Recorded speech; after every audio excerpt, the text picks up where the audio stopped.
श्री शिवाय नमस्तुभ्यम। आप सभी का ओम नमः शिवाय चैनल में स्वागत है। सभी के मन में ये प्रश्न है कि 21 जून या 22 जून कब हमें योगिनी एकादशी का व्रत रखना है। सभी महाराजों ने वीडियो बनाए हैं, कौन से गुरु क्या जानकारी दे रहे हैं, यह जानकारी आपको इस वीडियो में मिलने वाली है। इस वीडियो में हम आपको आचार्य कौशिक जी महाराज जी ने क्या जानकारी दी है कि योगिनी एकादशी का व्रत आपको कब रखना है। इसके साथ आचार्य गुरुजी धर्मेंद्र शास्त्री जी ने जो जानकारी दी है कि एकादशी का व्रत कब रखना है, वह जानकारी भी आपको इस वीडियो में मिलने वाली है।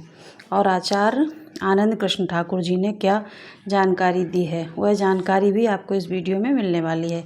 इसके साथ गुरुजी पंडित प्रदीप मिश्रा जी का बताया योगिनी एकादशी का एक ऐसा उपाय जिसे अगर आप इस दिन कर लेते हैं तो घर से धन की समस्या चल रही है वो समस्या दूर होती है। घर में पैसों की तंगी जो चल रही है वो दूर होती है, कर्ज मुक्ति प्राप्त होती है और घर में धन के भंडार भरना शुरू हो जाते हैं।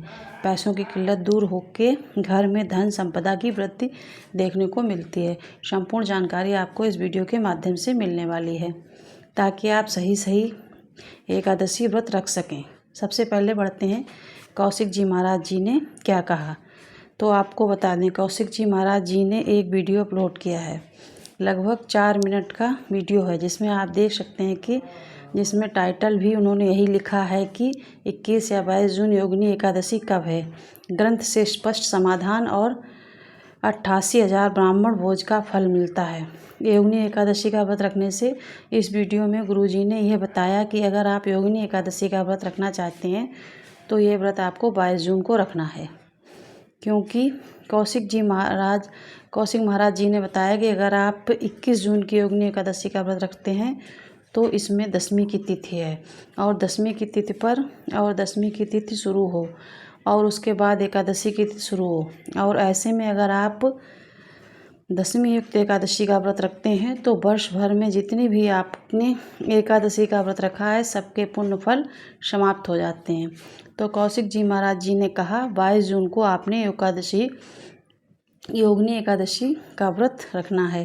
अब बढ़ते हैं अगले महाराज जी की ओर।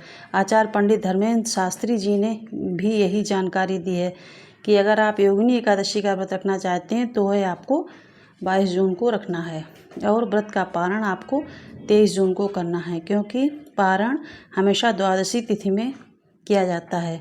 बढ़ते हैं तीसरे महाराज जी आनंद कृष्ण ठाकुर जी। इन्होंने भी यही जानकारी दी है कि 21 और 22 जून में से आपको 22 जून को ही एकादशी का व्रत रखना है। योगिनी एकादशी का व्रत आचार्य आनंद कृष्ण ठाकुर जी ने भी 22 जून को रखने को कहा है। सभी महाराज जी जितने भी हैं उन्होंने अधिकतर यही कहा है कि 22 जून को आपको एकादशी का व्रत रखना है। अब हम आपको तिथि बता देते हैं कि तिथि की शुरुआत कब से हो रही है और तिथि पूर्ण कब हो रही है, ताकि आपके मन में भी कोई संशय ना रहे। कृष्ण पक्ष की दशमी तिथि की शुरुआत 20 जून को सुबह 9:49 से होगी, जो कि पूर्ण 21 जून को सुबह 7:19 पे होगी। 22 जून की सुबह 4:27 पे हो जाएगी और कृष्ण पक्ष की द्वादशी की तिथि की शुरुआत 22 जून को 4:27 से होगी, जो कि पूर्ण 23 जून को रात्रि के 1:22 पे हो जाएगी। आशा करती हूँ आप समझ गए होंगे कि आपको एकादशी का व्रत कब रखना है, क्योंकि एकादशी का व्रत ऐसा होता है जिसमें दशमी की तिथि भी देखी जाती है और द्वादशी की तिथि भी देखी जाती है। एकादशी के साथ कौन सी तिथि किस समय मिल रही है, तो बड़े महंत आचार्यों का माना जाए तो आपको एकादशी का व्रत 22 जून को रखना है।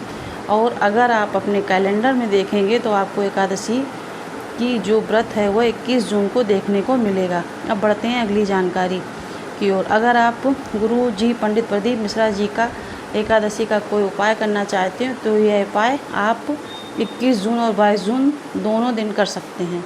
गुरु जी पंडित प्रदीप मिश्रा जी ने विशेष जानकारी देते हुए कुछ विशेष उपाय बताएं, जिसमें से 2 विशेष उपाय इस प्रकार हैं। अगर आपके घर में पैसों की बहुत तंगी बनी रहती है, घर में पैसा आ नहीं रहा है, तो प्रत्येक एकादशी को आपको ये उपाय करना शुरू कर देना चाहिए। क्या उपाय करना है ये हम आपको बताते हैं। ये उपाय आपको कम से कम 3 या 5 एकादशी करना है। एक कलश में आपको जल भर लेना है। जल से भरे हुए कलश के अंदर आपको 7 बेलपत्र को डाल देना है। जो जल भरेंगे, अगर गंगा जल है तो गंगा जल भर लें, अगर गंगा जल नहीं है तो कुछ बूंदे गंगा जल की डाल लें। अगर वह भी नहीं है तो आप अपने घर के जल का उपयोग कर सकते हैं। इसके बाद भोलेनाथ के मंदिर में पहुंचकर नंदी भगवान के उठे हुए पांव पर आपको कलश का पूरा जल अर्पित करना शुरू कर देना है। इसके बाद जब पूरा जल अर्पित कर दें कलश के अंदर का, तो कलश के अंदर जो 7 बेलपत्र हैं उसे आपको एक एक करके शिवलिंग के ऊपर श्री शिवाय नमस्तुभ्यम बोलते हुए, नमः शिवाय बोलते हुए, ओम नमः शिवाय बोलते हुए अर्पित कर देना है। 7 बेलपत्र को आप एक साथ भी अर्पित कर सकते हैं या फिर एक एक करके भी अर्पित कर सकते हैं। बस बेलपत्र की डंडी आपके विपरीत और होना चाहिए, इस बात का आपको विशेष ध्यान रखना है। पूरी बेलपत्र अर्पित कर दीजिए, बस इतना ही करना है। ये धन प्राप्ति, लक्ष्मी प्राप्ति का सबसे असरदार एकादशी का उपाय है, जिसे आपको इस 22 या 23 जून जब आपको ठीक 21 या 22 जून जब आपको ठीक लगे तब आप ये उपाय कर सकते हैं। अब बढ़ते हैं एकादशी के सबसे सरल और आसान उपाय की ओर, जो कि गुरुजी पंडित प्रदीप मिश्रा जी का बताया ऐसा उपाय है जिसे आप प्रत्येक एकादशी में कर सकते हैं। आपको भोलेनाथ के शिवलिंग पर एक कलश जल अर्पित करना है और पूरा जल अर्पित करने के बाद आपको 3 बार स्वधा स्वधा स्वधा बोल देना है। बस इतना ही करना है। स्वधा पार्वती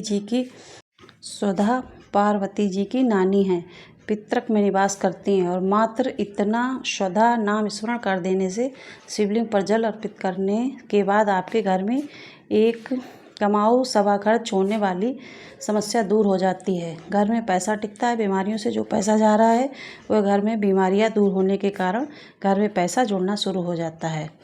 तो काफ़ी एकादशी का अच्छा उपाय है। अगर आप स्वधा स्वधा स्वधा बोलना चाहें तो बोल लें। अगर स्वधा स्त्रोत का पाठ करना चाहें तो वह भी कर सकते हैं।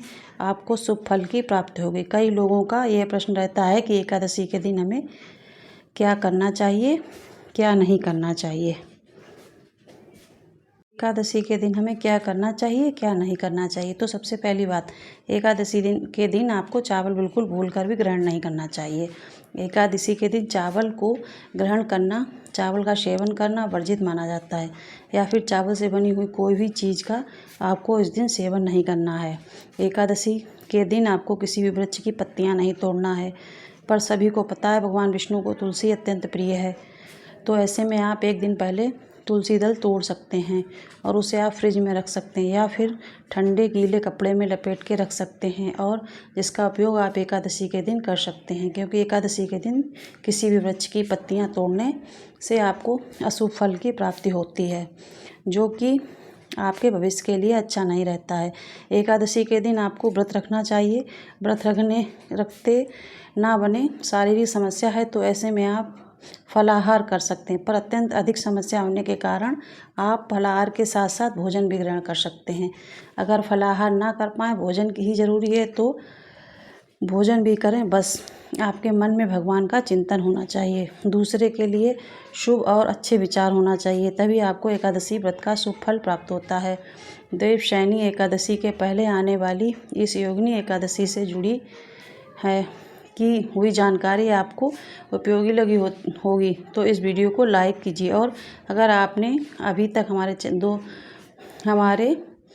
चैनल को सब्सक्राइब, जिसका नाम है ओम नमः शिवाय, स्क्रीन पर शो हो रहा है, नहीं सब्सक्राइब किया है, व्रत पूजन कथा जिसमें हम रोज़ाना ही कथाओं की जानकारी अपलोड करते हैं, इसके साथ ही साथ अगर आप उपायों से जुड़े कुछ वीडियो देखना चाहते हैं, धर्म की बातें उपाय नाम का भी आप कर सकते हैं। इस तरीके से आप हमारे वीडियो पे विजिट कीजिए और सभी जानकारी प्राप्त कीजिए। श्री शिवाय नमस्तुभ्यम। हर हर महादेव।